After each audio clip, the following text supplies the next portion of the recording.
Hello, my name is Kindeth, and today I want to talk to you about Void Elves, the allied race that seemingly makes no sense. This is going to be a three-part video. The first part is why Void Elves make no sense.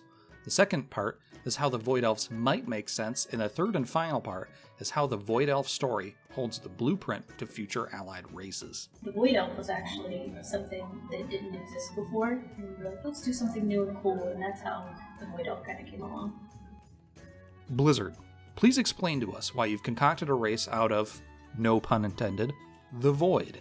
This small, quote-unquote, crack squad is an elven, void-wielding SEAL Team 6 of Blood Elves kicked out of Silvermoon, who happen to be led by Illyria Windrunner. I was under the impression we were playing nations of races aligned with our faction, not special forces that can swap sides. It makes even less sense considering the expansion is all about faction identity and battle for Azeroth. The reason the Alliance haven't been given High Elves throughout WoW's history is that you've said the population was too small and too fractured, yet how could there be more Void Elves than High Elves? The Kaldori are mentioned as a separate race from Sindori by Alisand. The High Elves have their own standing army in the Silver Covenant. The Silver Covenant also have tons of lore and storylines from Wrath of the Lich King through to Legion. You've put all this effort into differentiating High Elves from Blood Elves since Wrath of the Lich King in the story. And for what? Void Elves literally have no lore at all. As of right now, the only Void Elf who even exists is Illyria. These aren't even Void High Elves, they are Void Blood Elves. You've taken a small subset of Blood Elves who are kicked out of Silvermoon City for tampering with the Void and made a playable race out of them. Apparently, if you are a Blood Elf, raising the dead, summoning demons, playing with fell magic, or even being a priest that plays with the Void is okay. Yet, somehow, this group of Blood Elves goes too far. The race and culture most defined by survival at any cost, who should be most tolerant of these Void practices, is kicking out its own people. This makes about as much sense in the lore as time-traveling, alternate reality, future past orcs. There is no story that could be written where this doesn't sound like bad fanfiction. This is atrocious lore supported by hideous reasoning. If you just didn't want to give the Alliance High Elves, then own it. That's fine. They'll make do, give them Jinyu, or Vrykul, or some other race that has a backstory with important lore characters already integrated into the universe where they don't just feel shoved in. Making up some race just because you don't want to add High Elves to the Alliance feels cheap and tacked on. No one who pays attention to the lore in this game is buying it. In your attempt to appease both sides, you are pleasing no one. High Elf fans won't be satisfied with anything other than pure High Elves, and Blood Elf players will feel like they've had something stolen from them, quite literally. The least you could do is make Void Elves have a High Elf backstory to end this discussion about High Elves once and for all. Reconsider how you're handling this, Blizzard. But wait a second. Hold the phone. Could they make sense? After thinking about this in depth and reading through multiple threads on various sites, I came across what seems like the most plausible Void Elf story given the information we have so far. In fact, I would go as far as saying it's the only plausible story where the Void Elves wouldn't be completely out of left field. On the Vindikar, Aethys Sunreaver and Khadgar have this conversation. I have never seen anything like this place, Khadgar. The powers at play here. I know, Archmage. It can be overwhelming at times. Difficult to focus. I confess, I am relieved to hear you say that. I feared I was the only one experiencing such sensations. Nonsense. We are in the presence of primal powers that shape the very cosmos. The fact that you feel the tug of their influence is not a sign of weakness. It shows that you are highly attuned to them. Then I shall relish the experience while I have it. Thank you for your counsel, Khadgar. He also says this. Power is power. It's what we do with it that matters. That sounds exactly like something a Void Elf would say. More or less, that's exactly what Illyria says about Void magic as well. The primal forces of creation in World of Warcraft are light and void. Now, why is this significant? For one, we know that This is a voice-acted piece of lore specifically meant to be heard. It is not haphazardly thrown in without thought.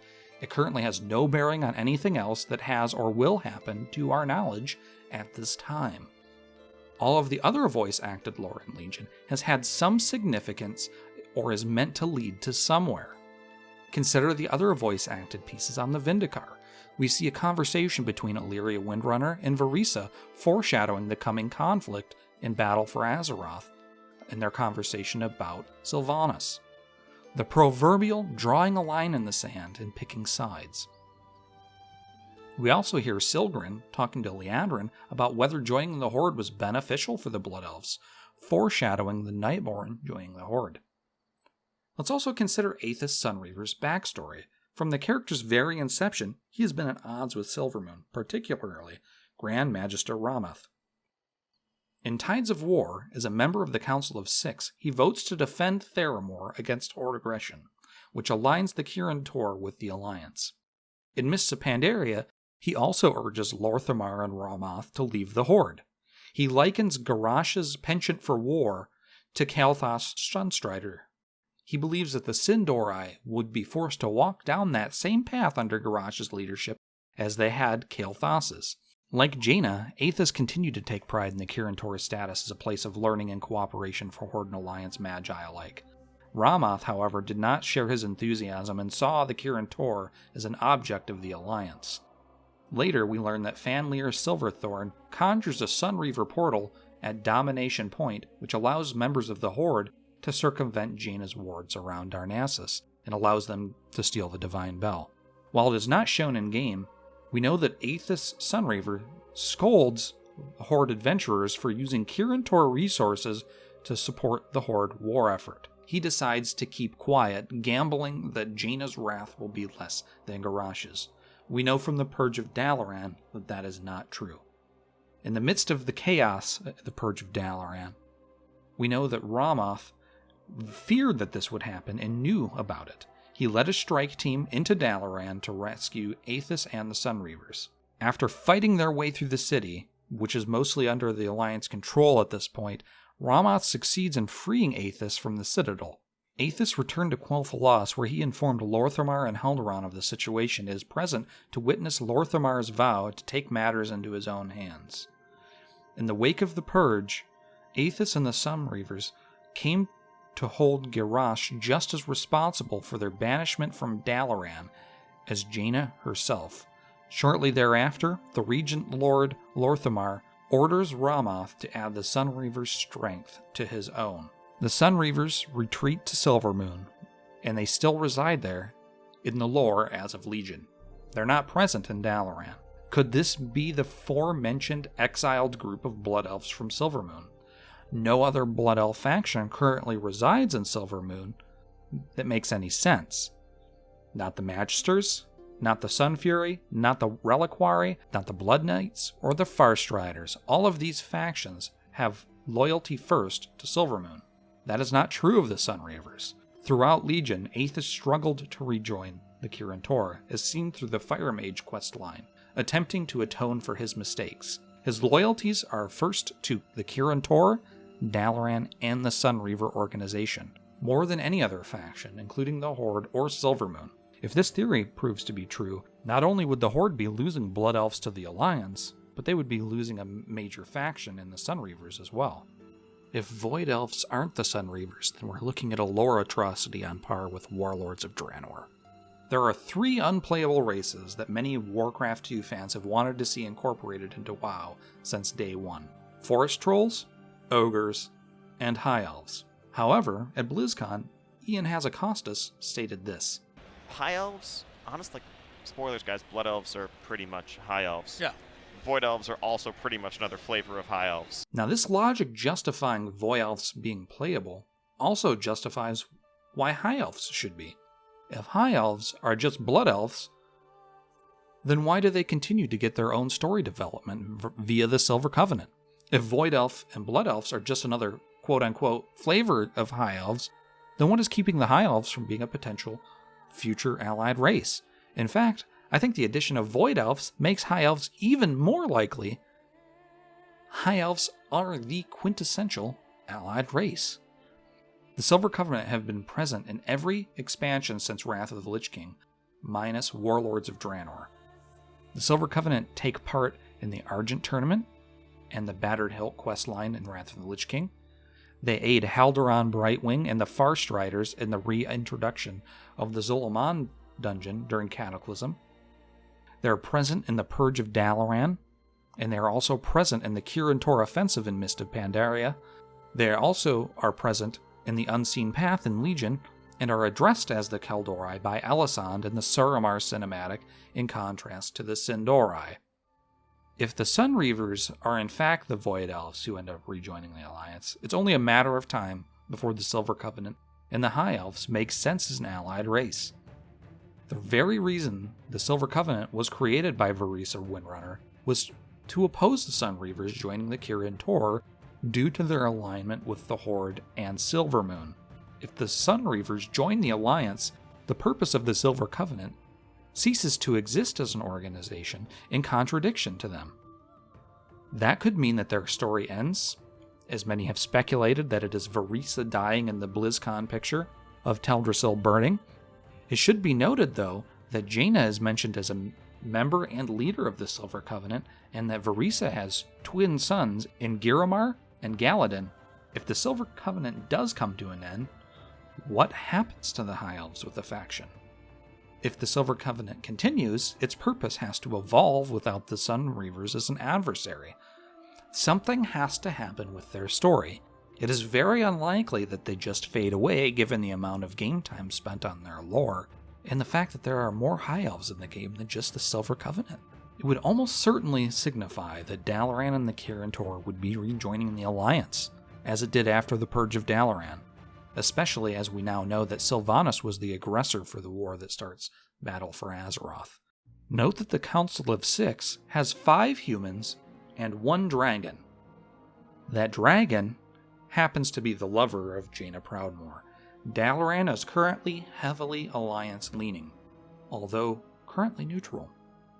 We all know that gameplay trumps the lore, and that if the Alliance gets something, then the Horde has to get something else in turn. This led me to think, what faction or factions would the Horde get in return that makes sense? Remember the exchange between Velen and Hatun on Argus? Show yourselves!